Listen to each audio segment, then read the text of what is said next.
Hello everyone! Welcome back to another 2v2 battle with me and my pal SurrealBeliefs. How are you doing, Surreal? Hello, that is me. I'm doing quite well. I'm currently shooting at a scary boogie monster, and I'm quite petrified by it.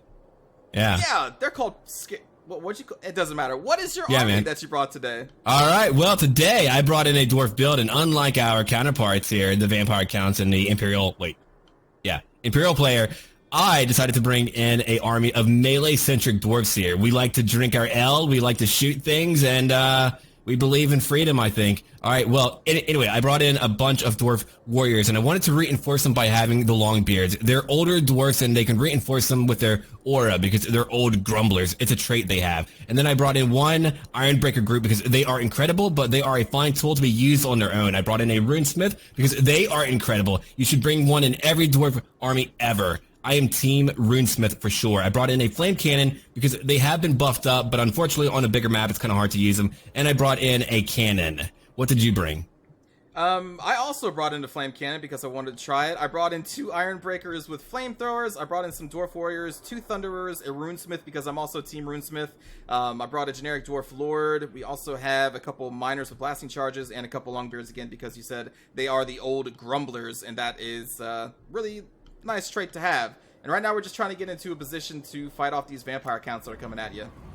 And I'm going to let you know, I was tired and I was not in a good mood about what was going on here. I felt crushed. I felt like I was about to be touched in inappropriate ways. And they began to charge forward. The vampire count player had a lot more maneuverability than I did. His terror guys came in already in the very beginning, took out a cannon, and I'm being flanked. They have a lot of black knights. Now, again, I was the one going, no man, it's all over. And tokshen was like, no, it is fine, my child. And I'm beginning to shoot at the terror guys now. Yeah, it's true. That is exactly what I said. I remember there was a bunch of screaming going on in the team speak, and I was like, who is that? Oh, that's Surreal screaming. And he was begging for my help. And I said, listen, Grasshopper, you're going to be fine. So much so that I believed in you that I didn't even make my dwarves run. They are walking to try and reinforce you right now because I know you can take it. But for real, though, I am getting a group of Thunderers in position to shoot those Black Knights that are currently hounding the cannons. That is what I'm doing. And I already killed the terror guys. I mean, I shot it down completely. Even my flame cannon was able to hit it a bit. He did use the Curse of Years on me, which is definitely not fun. And I wonder if there's a way to get rid of those effects when you do cast a spell, because, man, they are distracting when you actually want to look at the battlefield. Like that big, glowing circle. I hate that. It's just ugly to look at. It is really ugly to look at. It provides nice tactical information. You know something's going down. But, yeah, I do wish you could get rid of them. Look at your flame cannon. Get a lot of shots in this graveyard. Yeah, it actually begins to get quite a few shots, but again, they just had too many Black Knights, and I am a Dwarf player. And then I had Demigryph Knights, which is why I was a little bit more freaked out, too, because of that. But again, I used my Runesmith the entire time to buff up my men, to decrease overall damage, and to do damage to them, too. Like, right now, he's buffing everyone up, and it's really good. And I kind of just hold strong. I mean, I'm a dwarf, they can't break me quickly, they can't break you quickly, and if they're engaging everyone at once, I mean, eventually I'm going to wear them down because I can just take more damage. And that's why I thought you would be pretty good at defending off this vampire account player, because like you said, dwarves are very hardy and they are going to stay in the fight a long time. You do have the runesmith to help you out, and you're destroying the middle. Like, your middle's fine right now. Right. And my shield breakers did a lot too, or my iron breakers I should say. They were really incredible. Now, I find that people usually bring too many of them, but as you will watch throughout the fight, they end up getting a lot more kills. And Black Knights are just not very good. I'm actually very shocked he didn't bring Blood Knights. I mean, Blood Knights would not have helped against you or me because we have nothing that is large, but Black Knights are just not great. They're not good. You bring them because you have to, but they're not great. I agree. I don't think they're amazing. I'm really glad that the Blood Knights are now in the game because I think they are useful cav. And right now I'm actually engaging with the Imperial main line, which is just a bunch of Grey Swords. I'm throwing a bunch of blasting charges at them to disrupt their lines while my Dwarf Warriors tank it out. And the Empire player also has 2 siege tanks in the back, which we have not really showed off much yet. Oh, right, yeah, they're way in the back now. I think they were actually tweaked a little bit. Weren't they buffed a little bit? I can't remember. I'm not too sure. I can't remember if the siege tanks were buffed. I haven't looked at that, what the Empire changes yet. And right now, I'm fighting a Vampire Count player that brought in, strangely enough, 3 Necromancers, a Master one, and 2 normal ones, which is really weird because, I mean, you don't have enough magic to use that many spellcasters. I mean, 1 alone will do it. Yeah, that's a very odd choice. Like, the only thing that you can really get by 3 Necromancers is putting them all across your army and allowing their Master of the Dead trait to affect everything, which is going to give people slow regeneration. And regeneration was buffed in this patch, so that may not be a bad... I don't know if Master of the Dead was buffed, though, or if it's just units that have regeneration. I'm not sure about that. I'm not too sure, too, and right now I've got my Lord in the middle of it. He's all alone, yet he's still fighting, and he's doing pretty well. My Runesmith, again, was just buffing people up the entire time. I'm beginning to get ready to flank my opponent. Now, that Necromancer on a Hell Steed was quite annoying. I did not really enjoy that, and I'm trying to get into position now. I didn't really get to use my cannon as much as I would like to. I think towards the end, I do use my cannon. Yeah, I'm beginning to move up on that right now, and they're going to shoot at the big chunk of Graveguard. The Graveguard are way too... grouped up. I mean, they're mashed up to where I can just take my time at surrounding them. Yeah, this player did make a mistake at putting all of their people in one little death ball, and it doesn't really work for infantry that much, unless you're Cryptors and Karen Rays. Right. But they are not. I'm looking at you fight the Demigryph Knights, and now you're beginning to shoot them. Wow, you just shot them up. Holy hell. So yeah, this Demigryph Knight unit, you can see I have 2 Thunderers flanking on either side. It went for my Flame Cannon, which honestly hasn't been doing much lately, or in this battle, and it just kept ping-pong between the 2 Thunderers and got shot up in the middle, and those Demigryph Knights collapsed between those 2 Thunderer groups. It was beautiful. And now I'm shooting the back of the Greatswords with some flamethrowers. Oh, hell, yeah, man.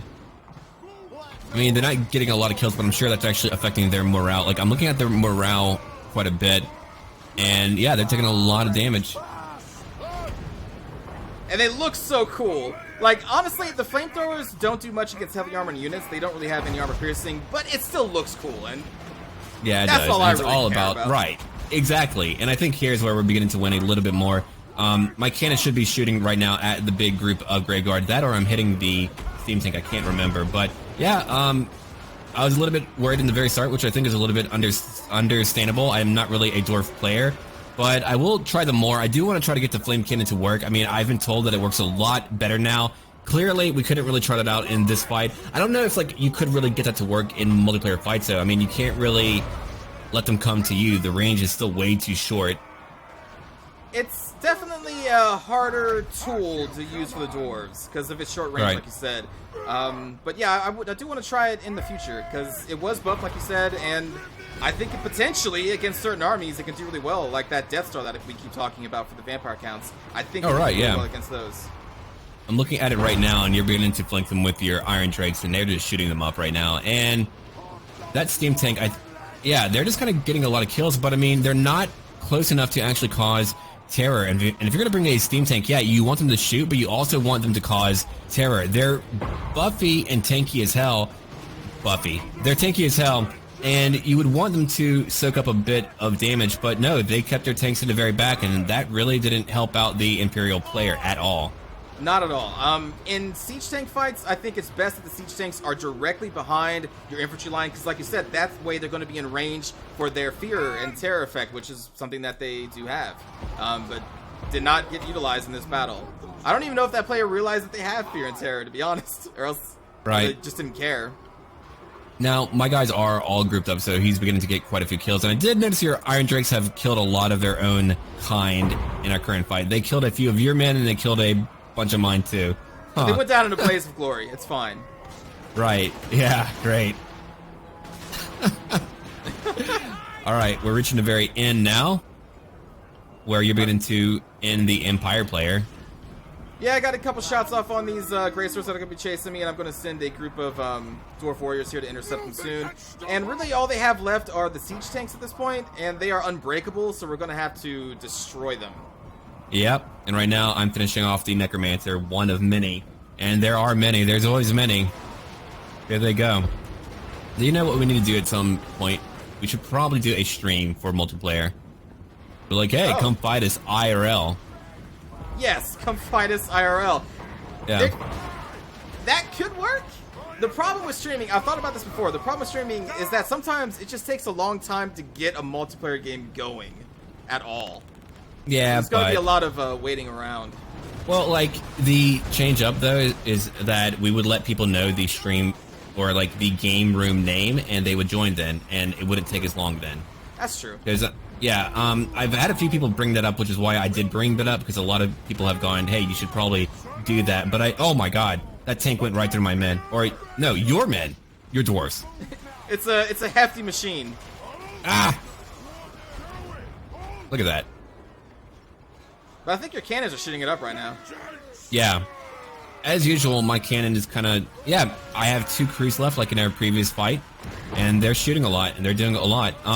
Steam tanks are fun. I wanted to have a all-tank fight, but those are actually pretty boring because they end up going close range and ramming each other over and over, which is not as fun to watch. Yeah, I saw a video you released of that exact thing happening. It was just a bunch of steam tanks in the middle of a map pumping each other. It was an odd sight. Yeah, that tank at the very end just began to mow right through my men, man. Like, he's just like, oh my... Wow. Rude, alright? Steam tanks are powerful.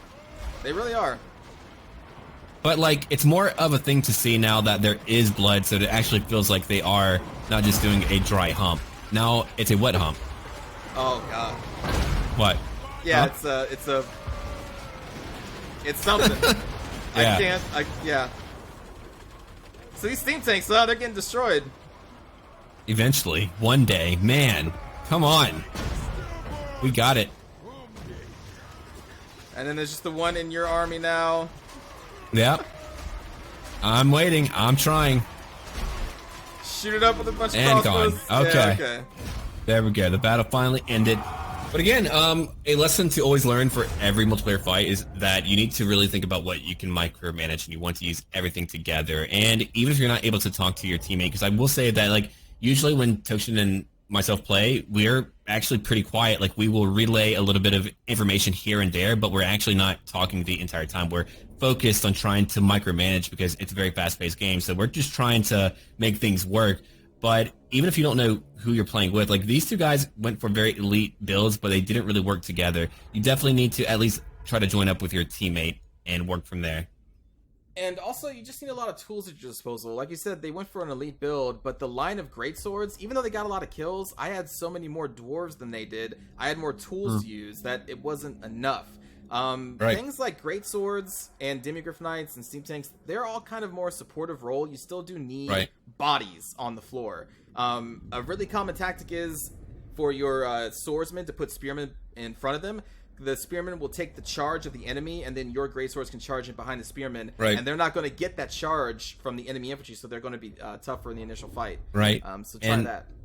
When I look at it now, you actually would have had a harder time had he brought in the steam tanks from the very start.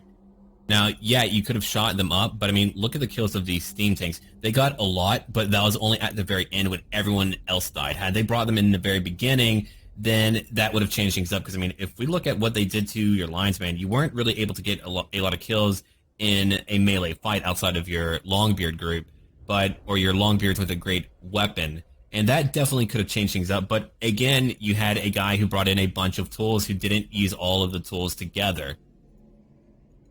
Exactly. If they brought in the steam tanks, like you said, it could have been a different fight. Yeah. A lot more routing at the very least. Right. I mean, we still would have won, but still, I mean, it would have been a different fight. And here, the Vampire Count player upgraded everything that he had, but Black Knights are not worthwhile. You do not want to bring in 4. That made me a little bit perturbed at the very beginning, but they have no staying power. They don't really have a lot of charge, and they're not going to beat me in a pitched fight. So, I mean, like, what can you do? And when you're fighting 2 dwarf players, eventually you will have to fight. I mean, they had too much to fight us hand-to-hand. You don't want to fight us hand-to-hand. That's like the last thing that you want to do. We're going to grind you down. We're short, bearded, bald people, all right? And it's just not going to work out. And he brought in a Terrorgeist alone in the very start. So, again, we're not trying to rag on any one player because that is not kind to do, but we are trying to point out what can be done better so that when you all play, that you can also do better at the game too. Anyway, yes. Thank you for watching. Yeah, thanks. Go on. Yeah, thanks for watching, everybody. Bye. Bye.